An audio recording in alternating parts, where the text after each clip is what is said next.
Our first story is titled, "Am I the a-hole for not telling my child's biological father that his rights had been terminated years ago?" I had a child with an ex-boyfriend. He left me, declared he had changed his mind about being a parent, and ghosted. After a few months, the lack of any formal custody agreement was starting to cause legal problems with my child's care, so I had to chase him down to get him to sign some kind of custody agreement. I had an agreement drafted by a lawyer that had primary custody going to me, but with visitation rights for him. I also had my lawyer provide me documents that would terminate his parental rights, so I could offer that as well. I finally tracked him down. He screamed at me for a while, and he grabbed the first paper from me and signed it without reading it, asking me if I would finally leave him alone now. I hadn't contacted him at all before this. Imagine my surprise when I realized he actually signed to give up parental rights. On the advice of my lawyer, I had it filed with the court immediately. There was a hearing, which he received summons for but refused to appear in, and his rights were terminated. I never sought child support and moved on with my life, but kept all necessary documents related to it in a folder, so that my child can have that information when they are old enough to ask. Years passed. I have never been opposed to having him be a part of my child's life if he contacted me, but the safety and security of my child, both legally and emotionally, is my top priority, and I'm glad I can provide that. He apparently got married, and his wife contacted me with a scathing letter about how they would file for custody. I was a monster for keeping him from his child, blah blah blah. I simply replied with, "Ma'am, dude voluntarily signed away his parental rights to child in 2013. Please see the attached court order and copy of the documents that is signed by dude." You can also look up case number on State Court Records website, accessible to the public, or contact courthouse directly for more information. Good day. They are screaming to all that will hear that this was illegal, that they're going to get it overturned, that I coerced him into signing by holding papers, and they'll get full custody on the spot because I'm just so evil. His mother, who I speak to, is on my side because it's been so long with nothing, but thinks I should have given him a chance to realize what he was signing before filing it. Am I the a-hole? Now for the top comments of this post. Not the a-hole. Didn't read what he signed and was busy throwing a tantrum. That's strike one on him. He didn't show up to court when summoned. That's strike two. He didn't get in contact for years, only after he got remarried. Final strike. He had all the time in the world to have a relationship with his child, but didn't want to be bothered about it. Now it's done and over, and I doubt there is anything he can do because he willingly signed the papers without reading them. That is on him. He had his chance. He blew it. You tried to explain. He didn't want to hear and just to yell. On him, he blew it again. Not your problem, and get your lawyer to handle it. There is little he can do after all these years, and no court would give him full custody after abandoning his child for so long. He just wants to complain that he's now not getting his way, nothing more.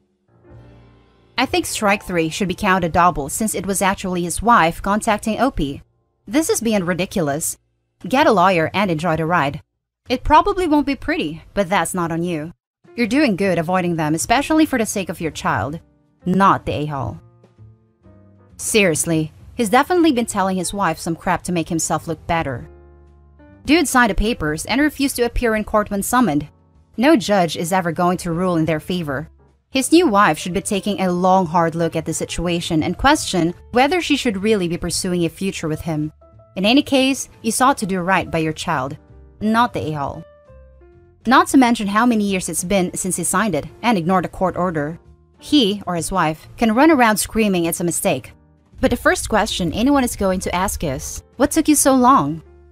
On what grounds do they think they could get full custody anyway? They get laughed out of court, not the a-hole. Because dude has probably told new wife a lovely long story where he is the wonderful father who desperately wants to see his kid, but evil mother won't allow him, blah blah. And new wife has just swallowed a whole load of BS and truly believes father of the year wants and deserves custody because mom is so terrible, etc. I highly doubt deadbeat dad even has the slightest interest in custody. He's just flexing for new wife and letting her fight his battles whilst trying to look like the good guy. That was our first story. The next one is titled, "Am I the a-hole for bringing my ex to court after he refused to see our kids because it was racing season?" My ex and I have 2 kids together. We were together for nearly 11 years and split 5 years ago. The first 2 years went fine. He saw the kids every other weekend and checked up on them often. 3 years ago, however, he started dating a girl from the racetrack who happens to race every Thursday and Saturday night. This instantly got him into the gig. During that time, his every other weekend visits were put on hold and he stopped seeing the kids altogether during the raising months. Usually 3 to 5 months at a time, depending on whether and if he could raise or not, simply because he and his girlfriend both raised on different days. As I said, she is Thursday and Saturday, he is Wednesday and Friday. Not once has he asked if I could bring the kids to his races. He has also stopped paying child support because all their extra cash goes to fixing up their race cars after races, which apparently becomes over the top expensive. I didn't say anything up until a year ago. I told him I was done making excuses for him and that if he didn't start putting the kids as his top priority, I would be taking him to court. After that, he blocked me off of everything and didn't see them until almost a month ago, for the first time in a year. And that was only because we happened to be visiting my cousin and he showed up. He filled the kids' heads with, "I've missed you so much. I'm going to start my visit up again, blah blah." Then he went no contact again and has made 0 attempts. So, the courthouse just opened, and as soon as it did, I went down and filed paperwork for full custody, child support, and visitation. When we first split up, I told him I would not do this, so I went back on my word. I get a nasty phone call from my ex-mother-in-law, stating that I was money hungry, and that I was trying to stress her precious son out and make him feel bad for having an actual hobby, unlike myself. Yes, she said I have no hobbies. Pretty hard when I'm a single mom of 2, who works 2 jobs just to keep a roof over my babies' heads. He also has been posting on social media saying, "Which kept my kids from me, and now wants child support for a failed relationship?" Laughing my freaking ass off. Go figure. I never kept the kids from him. I have loads of texts sent asking him to take them with no response. I think it's justified what I did, but now I'm worried about how it is going to affect my kids, because it's obvious that forcing him to take kids he doesn't want may not be the best option. Am I the a-hole? Now for the top comments. Be sure to take a screenshot of any derogatory social media posts about you. It will be useful in your custody hearing. Not the a-hole. Use the one from the mother-in-law too. She's admitting he has money and spend it on racing, knowingly denying his kids child support. Not the a-hole, and be sure to capture all of those screenshots for your attorney. I'm so sorry for you and your 2 kids. Not the a-hole. Yes, add liable to the complaint. Not the a-hole. He hasn't been paying child support, provable. He hasn't been taking the kids during his time, likely provable, but hard to attribute blame. He's not fulfilling his obligations, so you are absolutely right to take him to court. Ignore his social media. It doesn't matter. Ignore his mother. She isn't there making him take the kids. It's all about your kids and their well-being. Now for the last story, am I the a-hole for telling my wife we shouldn't have any more kids? My wife and I have been married 6 years, and we have a 2-year-old daughter. My wife adores kids and wanted at least 3. I talked her down from 5. I work, she's a stay-at-home mom.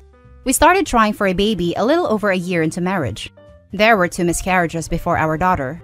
My wife had HG during about half of her pregnancy and developed preeclampsia at 24 weeks. We ended up having a scheduled C-section for our daughter, and my wife had her tubes tied during it. I really can't understate how bad this pregnancy was for my wife. Our daughter ended up in the NICU for 6 weeks after birth. She's a healthy toddler now, but goddamn was that the worst experience of my life. I was fine with having just 1 daughter, but my wife has been dropping hints about more kids. Nothing explicit, but she's been cooing over baby stuff and has mentioned, "Oh, I miss when daughter was that little." She approached me this week and said her sister would agree to be our surrogate. This is the first time she ever mentioned surrogacy to me. My wife said it was the dream solution to more kids. I told her I didn't like that she apparently talked to her sister about this before she asked me, her husband, and her response was that she wanted a solid plan before coming to me. I researched it a bit. The IVF itself would cost anywhere between $10,000 to $20,000 a round, and multiple rounds are common. That's not accounting for embryo storage or the doctor visits either. All that on top of childcare costs. We talked more about this, and I told her I didn't want to use surrogacy. She really wants more kids. She doesn't want our daughter to be an only child and asked if I didn't want to try for a boy too. I'm totally fine with just 1 kid, and let her know I wasn't cool with this. She then pulled out the, "But you promised me we'd have at least 3, which yeah, I agreed to that before she almost died. I also said we couldn't reasonably finance it without messing ourselves over. She was adamant we would make it work, even if things were a bit tough at first. This led to a fight. I asked why 1 kid wasn't enough, and she said she wanted a big family, and our daughter deserved a sibling. I, an only child by the way, told her it's not the end of the world to be without siblings. She got snippy and said, well, look how well that turned out for you. I told her we didn't need any more kids, and if she was going to act like a child, we definitely shouldn't have any more. I've been in the doghouse for like 2 days now. She's upset, and anytime the situation is brought up, it just seems to get worse. She seems to think I'm enjoying crapping on her plans for a family, and has told me she didn't know she married a liar. I really don't know if I'm the bad guy here. We have one healthy, adorable little girl and a good life. Putting ourselves in financial ruin just for more kids seems like the worst idea. I know we agreed to something else when we married, but things changed. Now let's read the judgment for this one. Not the a-hole. You have the right ideas, man. Too many people have kids they can't afford or ruin their financial situation. Would she consider getting a job? That might help with the financial situation. That's a question I had too. Also, would she consider adoption? That depends on where you are and how you want to do it. The cheapest way isn't the us, is to foster kids from the system who either don't have living relatives who can care for them or whose parents are in the process of being stripped of their rights. But not people don't want anything but a newborn or kids who already have extra trauma. And the point of fostering is to reunite bio families, if at all possible. So yeah, getting a 20 tiny baby is just as expensive. Isn't the foster system designed to reunite kids with their biological parents? I can't imagine taking care of a kid for however long just to have them taken away again.